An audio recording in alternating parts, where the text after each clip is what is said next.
నమస్తే రమగారు. నమస్తే జయ. శ్రీరామనవమి శుభాకాంక్షలండి. నీకు కూడా జయ. సుమన్ టీవీ ప్రేక్షకులందరికీ శ్రీరామనవమి శుభాకాంక్షలు. మనం ప్రతి సంవత్సరం మాట్లాడుకుంటాము. అంగరంగ వైభవంగా ప్రతి వీధిలోనూ అంటే ప్రతి గ్రామంలో రామాలయం అనేది ఖచ్చితంగా ఉంటుంది కదా రమగారు. ఏ దేవాలయం ఉన్నా లేకున్నా.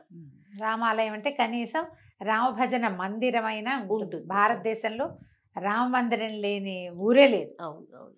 చాలా బాగా జరుగుతుందండి. పెళ్లి వేడుకలు అంగరంగ వైభవంగా చేస్తారు. చక్కగా పందిళ్ళు వేస్తారు. ఇక భద్రాచలంలో అయితే చెప్పనక్కర్లేదు. చెప్పక్కర్లేదు. ఎప్పుడైనా వెళ్ళారా రమగారు కళ్యాణానికి? వెళ్ళలేదు జయ. చాలా చిన్నప్పటి నుంచి రేడియో కామెంటరీ వింటాం అలవాటు మాకు. ఆ, నాకు 4-5 ఏళ్ళు ఊహ వచ్చి బాగా మాట్లాడడం వచ్చిన దగ్గర నుంచి మా ఇంట్లో పెద్ద రేడియో బల్ల, పెద్ద రేడియో దానికి ఏమిటో ఇలా యాంటెన్నాలు అవి కూడా ఉండేవి చిన్నప్పుడు. అవును. టీవీ కూడా యాంటెన్నాలు లేవు. అసలు యాంటెన్నాలు ఉండేవి, గందరగోళంగా ఉండేది. ప్లగ్ పెట్టడం బాగా వినేవాళ్ళ. మొత్తం రామాయణం పూర్తి కామెంటరీ. మధ్య మధ్యలో మా కజిన్ బ్రదర్స్ వాళ్ళు కూడా వెళ్తుండేవాళ్ళు. మా కాలేజీ విద్యార్థులు, మా దువ్వూరు తాతగారు, ఉమ్, ఉషశ్రీ గారిది, అలా ఉమ్, ఎంతమందిదో వింటుండేవాళ్ళం. కళ్యాణానికి మేము వెళ్ళిందే లేదు. మా ఊళ్ళో కళ్యాణం చేసుకునే వాళ్ళం. ఓకే. మాకు సొంత ఇళ్లలో కళ్యాణం చేసుకునే అలవాటు కూడా ఉంది. ఆహా, అందుకని భద్రాచలానికి వెళ్ళాల.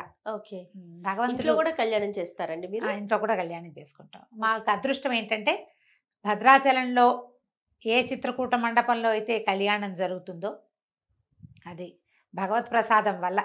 మా తాతగారే దాన్ని స్వయంగా నిర్మించారు. దాని నిర్మాణ పర్యవేక్షణ మా తాతగారే 1960s అబ్బా. చిత్రకూట మండపం కట్టినప్పుడు తాతగారే అప్పుడు జీర్ణాలయ ఉద్ధరణ చేశారు కదా. అవునవును. 60లో అవును. నేను కూడా పుట్టలేదు. నేను అప్పుడే పుట్టడానికి జరిగింది. ముందే. అప్పుడు ఇది ఆ చిత్రకూట మండపం తాతగారి దగ్గరుండి కట్టించారు. ఆ మండపంలోనే మనకి కళ్యాణం కళ్యాణం జరుగుతుంది కదా.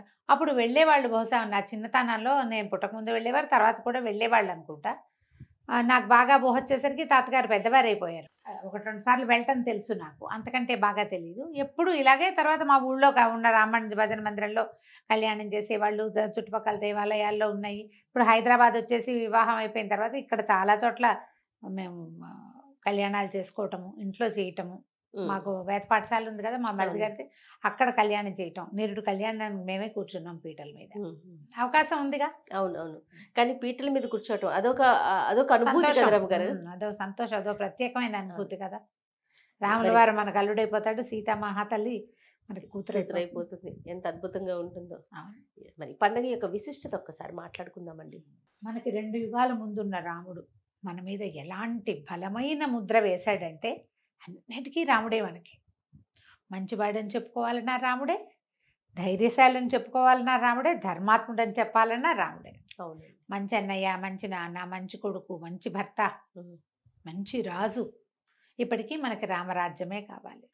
అంతటి ప్రభావవంతమైన ముద్ర వేశాడు రాముడు. అవును.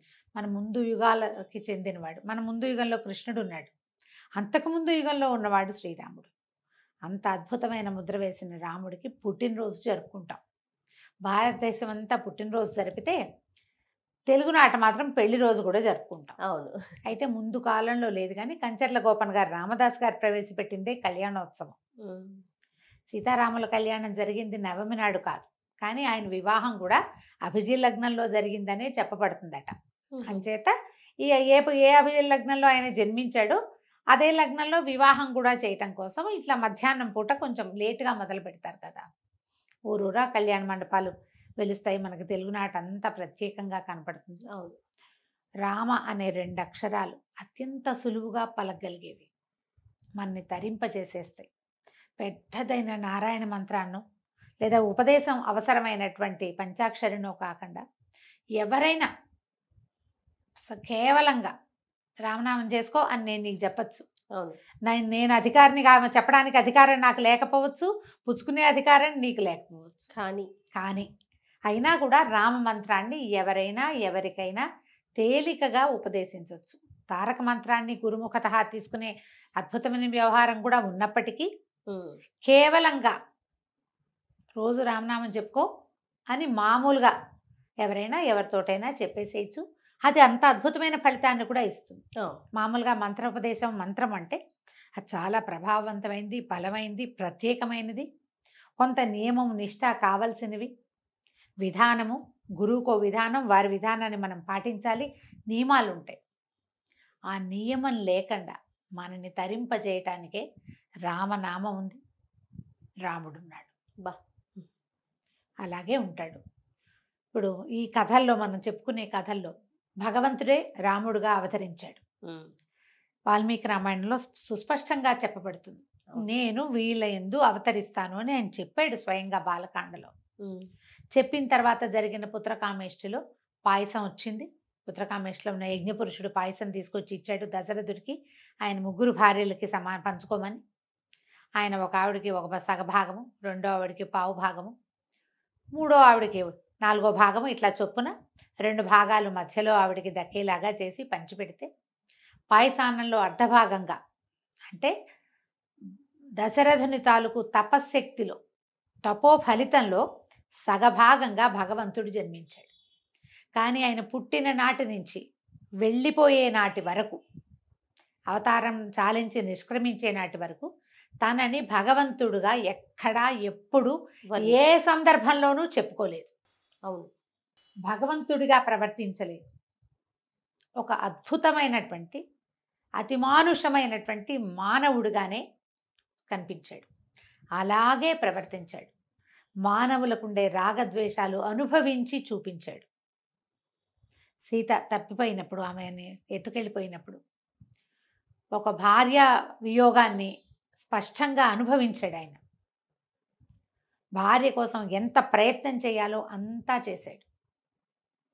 ఒక స్నేహితుడు తన్ని ఆశ్రయిస్తే అతని కోసం ఎంత మటుకు వెళ్ళాలో, స్నేహితుడి కోసం ఎంతకు తెగించాలో అంతవరకు వెళ్ళాడు.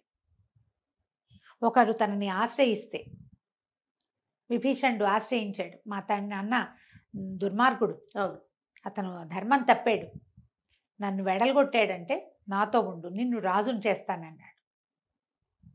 ధర్మం ఎవరి పక్కనుందో వాళ్ళ పక్కనలా ఉన్నాడు. సుగ్రీవుడి దగ్గర అట్లాగే కదా ఉన్నాడు. అన్నదమ్ముల్లో ఒకరిని సంహరించి రెండో వాడిని రాజును చేయటం సాధారణంగా వింటే అది కరెక్ట్ కాదనిపిస్తుంది మనకి. కానీ ఎవరి యందు ధర్మం ఉందో వాడితోటే ఉన్నాడు. సుగ్రీవుడు ధర్మం తప్పి వాలి రాజ్యం తీసుకోలే, కానీ వాలి ధర్మం తప్పి సుగ్రీవుడి భార్యను తీసుకున్నాడు. వాలి అడిగేట, నువ్వు నన్ను అన్నయ్య ఆశ్రయించుంటే నీ భార్యను తీసుకొచ్చి చేతిలో పెట్టేవాడిని, నువ్వు సుగ్రీవుడు ఆశ్రయించవని. నువ్వు సుగ్రీవుడి భార్యని, అతను జీవించి ఉండగా అతని భార్యని నీ భార్యగా చేసుకున్నావు, నువ్వు అధర్మంలో ఉన్నావు. సుగ్రీవుడు ధర్మంతో ఉన్నాడు. ఒక ధర్మం తప్పిన వాడితోటి నా భార్యను వెతుకోవడానికి సహాయం కూడా నేను అడగనన్నాడు. నిజానికి వాళ్ళు మహాబలవంతుడు. రావణాసురుడు ఆయన తోకలో ఉన్న ఓ చిన్న వెంట్రుకతో సమానం వాలికి. వాళ్ళని ఆశ్రయిస్తే చాలా సులువుగా పని అయిపోయేది. కానీ రాముడు ధర్మం తప్పడు. అధర్మంగా ప్రవర్తించేటువంటి వాలితోటి స్నేహాన్ని కూడా ఆయన ఇచ్చగించాలి. మనుషులు ఎలా ఉండాలో అలా చేసి చూపించాడు. నువ్వు ధర్మంతో ఉండు, బలవంతుడు కాదు, ధర్మాత్ముడితో ఉండు. బలవంతుడితో ఉంటే కొన్ని పనులు అవుతాయి, కానీ ఒక్కొక్కసారి వాడి బలం నీ మీదకి అతి బలంగా ప్రవర్తించవచ్చు. అవును, కానీ ధర్మాత్ముడితో ఉంటే వాడు ఎప్పుడూ ధర్మంతోటే ఉంటాడు, తన విధి విధానం ప్రకారం ఉంటాడు. అలాంటి ప్రత్యేకమైన వ్యక్తిత్వం ఉండటం వల్లే రాముడు ఇప్పటికీ మనకి ప్రత్యక్ష దైవంగా ఉన్నాడు. ఆయన ఏ మహిమలు చూపల, మహత్యాలు చూపలేదు, ఏది ఎవరికి ఇచ్చేసినట్టుగా మనకి కనపడదు. అంటే ఒక ఏదైనా కోరుకోగానే ఇప్పుడు కుచేలుడికి కృష్ణుడు అతనికి రాజ్య సంపదలను చాలా సంపదనిచ్చాడు, అలాంటిది చేయలే, శక్తితోటి చేశాడు, బలంతో ధర్మంతో న్యాయబుద్ధితోటి చేసినట్టే కనిపిస్తుంది. మనిషిగా ఎలా ఉండాలో, ఒక పరిపూర్ణ మానవుడు ఎలా ఉండాలో అలా ఉండి చూపించాడు. కాబట్టి రాముడు మనకి దైవంగా ఉన్నాడు. ఆ రాముడిని ప్రతి సంవత్సరం ఆయన పుట్టినరోజు నాడు తలుచుకోవటం, ఆయన తాలూకు ప్రత్యేకమైన కళ్యాణ గుణాలకి కారకురాలైనటువంటి సీతామహాసాధ్విని కూడా ఆ రోజునే తలుచుకుని ఆమెను ఆయన పక్కన కూర్చోబెట్టి ఇద్దరికి వివాహం జరిపి, ఆ వివాహ వేడుక మన చేత్తోటే చేస్తున్నంత సంతోషంగా ఆనందంగా జరుపుకునేందుకు మనకు ఒక అవకాశం లభిస్తుంది. ప్రతి ఏటా చేస్తాం. మన పుట్టినరోజు జరుపుకున్నట్టే రాముల వారి పుట్టినరోజు, కృష్ణ పరమాత్మ పుట్టినరోజు కొంతమందే ఇష్టంగా చేస్తారు, కొంతమందికి అలవాటు ఉండదు. రాముల వారి పుట్టినరోజు అందరికీ పుట్టినరోజే, అందరూ చేసుకుంటారు. ఎందుకంటే ఆ రోజు కళ్యాణం కూడా చేస్తాం కాబట్టి, రాముడే మనకి ఆదర్శ పురుషుడు కాబట్టి. అయితే ఈ రోజున మనం ఇంట్లో ఉదయకాలమే కాస్త ఇల్లు శుభ్రం చేసుకోవటం, మనకి చేతనైనంత పూజ చేసుకోవటం, రాముడిని తలుచుకోవచ్చు. రాముడికి సంబంధించిన ఎన్నో రకాల శ్లోకాలు స్తోత్రాలు ఉన్నాయి. రామరక్షా స్తోత్రం అని, తర్వాత శ్రీరామ ఆపదుద్ధారక స్తోత్రం అని, రామ అష్టోత్తరాలు, ఇలా ఏవైనా 4 శ్లోకాలు చదువుకుని, రాముల వారి పట్టాభిషేకం లేని ఇల్లు ఉండదు. అందరి ఇళ్లలోనూ సీతారాముల పటం ఉంటుంది. పటానికి కొంచెం గంధం కుంకుమ అలంకరించి పుష్పాలతో అలంకారం చేసి ధూపము దీపము చూపించి ఆ నైవేద్యం, రాముడికి పెద్ద నైవేద్యాలు కూడా ఏం అక్కర్లేదు. సింపుల్గా అంత బెల్లం ముక్క, ఓ ఏలక్కాయ, ఒక 2 మిరియాలు తగిలిస్తే చాలు. కొద్దిగా పానకము వడపప్పు నివేదన చేసుకుని రాముడిని తలుచుకోండి. మీ ఇంట్లో రామాయణం పుస్తకం కనుక ఉంటే 1 పేజీ మీ అవకాశాన్ని బట్టి చదువుకోండి. చాలామంది కొంటారు, ఏం చదవరు, పైన ఎక్కడో కనపడుతూ ఉంటుంది. వచ్చిన వాళ్ళు అబ్బో మీ ఇంట్లో రామాయణం ఉంది అంటే సంతోషంగా ఉంటుంది. కానీ దాన్ని మనం ఏం చెయ్యం కదా.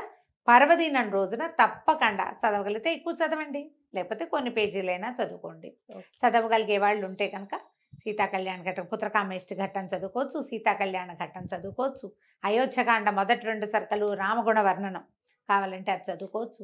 లేదా ఇవన్నీ కాదండి, చివరి సర్గ చదువుతామంటే పట్టాభిషేక సర్గ యుద్ధకాండ చివరిలో ఉంటుంది.